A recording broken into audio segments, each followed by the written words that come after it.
Hi guys, and welcome back to Petrolhead Podcasts.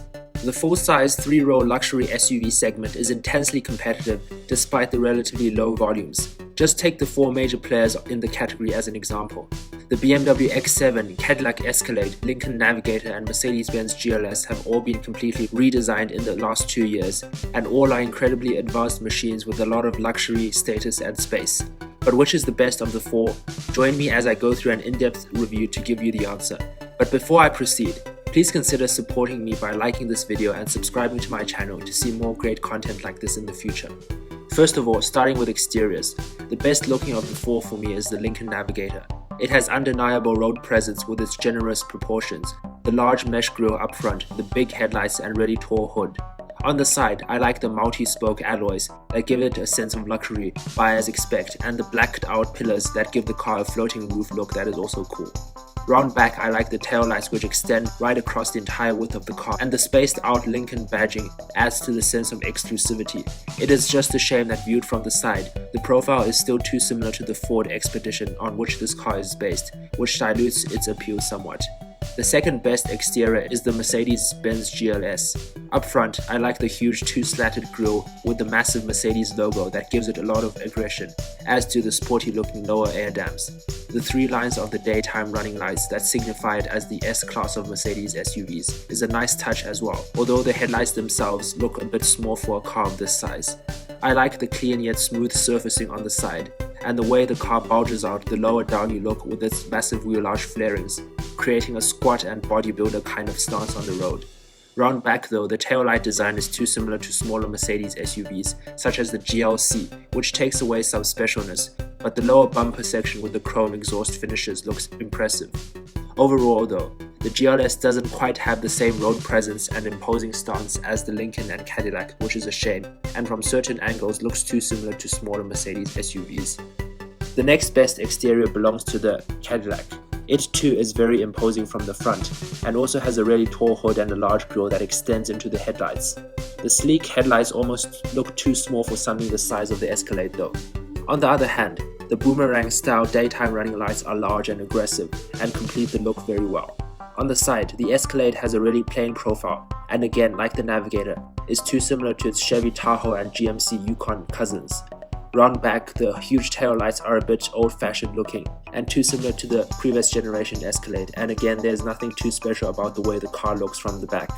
Overall, the Escalade does not make as good use of its generous size as the Navigator does in terms of styling, and lacks the sophistication of the GLS's exterior. In last place comes the BMW X7. The car is certainly imposing enough and has good elements such as the sleek and slim laser headlights, the attractive M Sport alloy wheels and the design of the rear with the slim LED taillights, slightly tapering rear window and sporty looking exhaust finishes. However, the design is lacking in cohesion, especially the front view, with the ugly and massive kidney grills looking disproportionate next to the really slim headlights. The weird looking hockey stick style finisher on the side profile also looks rather cheap, regardless of whether it is spec'd in satin or blacked out, and the side profile is otherwise very plain with the curvy round door handles not integrating well with the squared off design of the car as a whole. So for exterior design, it is Lincoln first, Mercedes second, Cadillac third and BMW fourth for me. Moving on to interiors, and here, the best of the 4 is the Cadillac Escalade. The 3 beautiful curved and leather-wrapped OLED screens measuring a total of 38 inches dominates the dashboard and looks really futuristic and upmarket. The technology on offer, such as the augmented reality navigation and the small touchscreen on the left of the instrument cluster, are innovative as well. The lovely and large seats, the huge space on offer in all 3 rows compared to the German rivals, as well as the overall very button-free and minimalist dashboard design are all plus points for the Escalade. It is just a shame that too much of the switchgear and materials of the car, below the belt line and behind the first row, are shared with the cheaper Chevy Tahoe, which dilutes the feeling of luxury.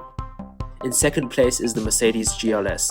It too, like the Escalade, has massive screens in the cabin, creating a sense of technology and luxury. The attractively styled dashboard and center console, with open pore wood and the group of squared-off air vents looks like the deck of a yacht, and suitably expensive, while the grab handles on either side surrounded by ambient lighting adds a sense of ruggedness and modern style. The MBUX infotainment screen of the GLS is arguably the most intuitive and advanced system of the 4 here. The beautiful speaker grills of the Burmeister surround sound system, and the metal-covered switchgear on the steering wheel and door controls feel more upmarket than the plastic ones on the others here. However, the GLS is let down by some flimsy-feeling buttons such as the air conditioning controls, the parking brake, and also hard plastics lower down on the doors that are too cheap for a car at this price point. In third place is the BMW X7. It has the best perceived build quality and craftsmanship of the four, with a solid feeling dashboard and high quality leathers, wood veneers and metal trim pieces no matter where you look, and even the lower parts of the cabin are covered in really expensive materials.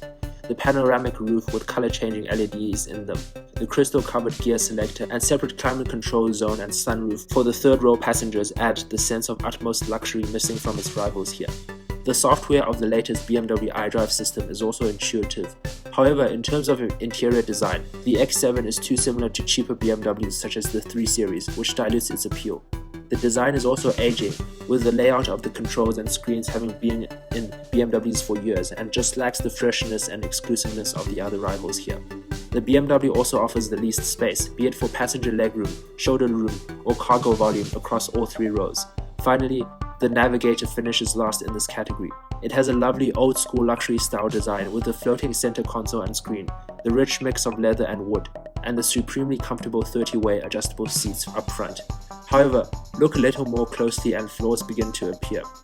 The infotainment screen is too small, being just 10 inches when the competitors have at least a 12.3-inch screen, and it also runs Ford's Sync 3 system, which is adequate but nowhere near as smart as the other systems here. Additionally, some of the materials such as the seat controls that are black hard plastic look and feel really cheap for a car at this price point, and the plastic chrome detailing throughout the interior looks cheap as well, as does the plasticky wood-like finish covering the storage compartments just below the climate controls. So for interiors, it is the Cadillac first, the Mercedes second, the BMW third, and the Lincoln fourth. In terms of drivetrains and technology, the best is the BMW X7.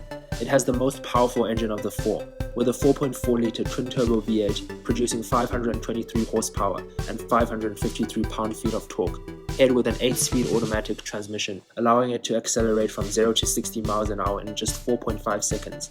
The car has adaptive dampers, an M-Sport differential, available rear axle steering and suspension that can read the road ahead and adjust the damping in real time.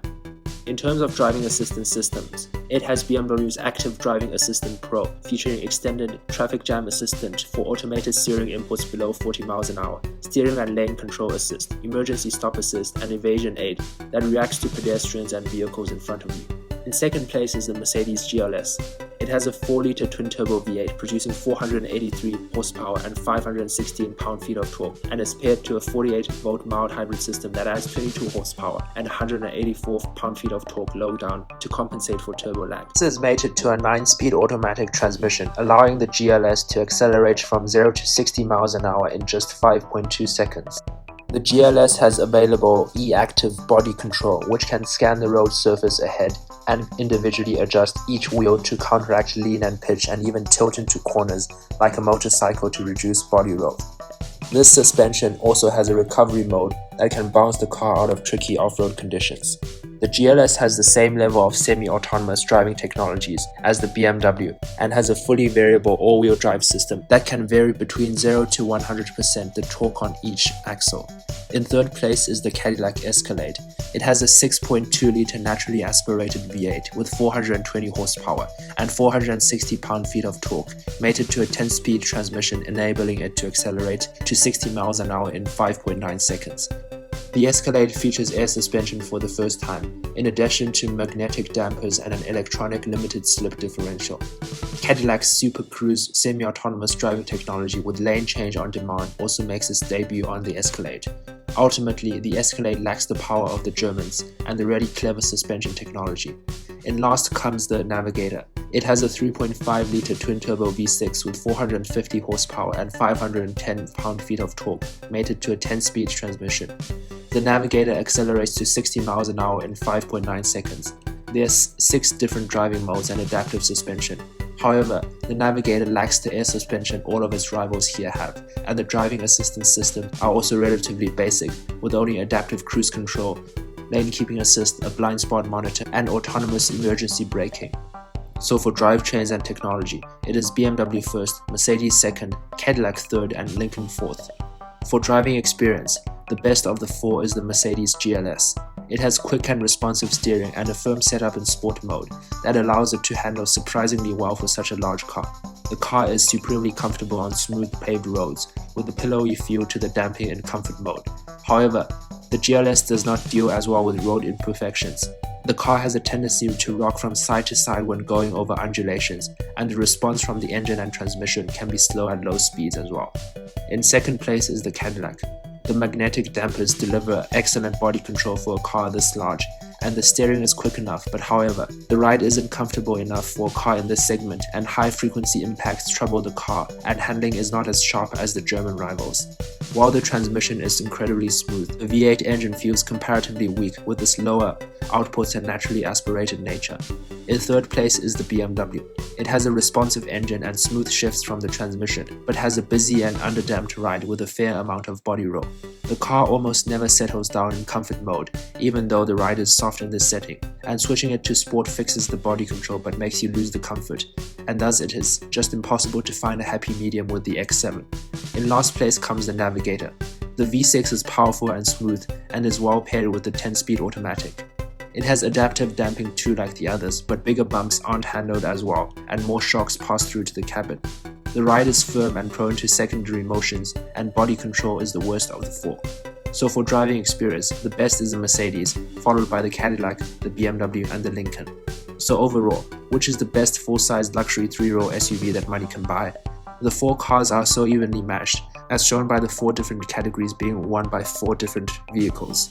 But personally for me, the Mercedes GLS 580 is the winner. It has the best driving experience of the four, and while it is not particularly outstanding in any of the other three categories, it still remained above average in all of them, maintaining a high overall standard that ensures it the overall victory here. In second place is the new Cadillac Escalade. It has the most impressive interior of the four, with incredible technology and a lot of interior space, but is let down by its ride and the outdated V8 engine. In third comes the BMW X7. It has the best drivetrain on paper here, but struggles to control its mass well on the move, and has questionable styling inside and out, resulting in an average overall showing. In last place comes the Lincoln Navigator. It has the most imposing styling, but is let down by a lack of technology, cheap feeling materials in the cabin, and a choppy ride. What do you guys think of this conclusion, and what are your thoughts on these four full-size luxury SUVs? Let me know in the comments below, and as always, please like and subscribe to my channel to be the first to see more amazing content like this in the future. Cheers!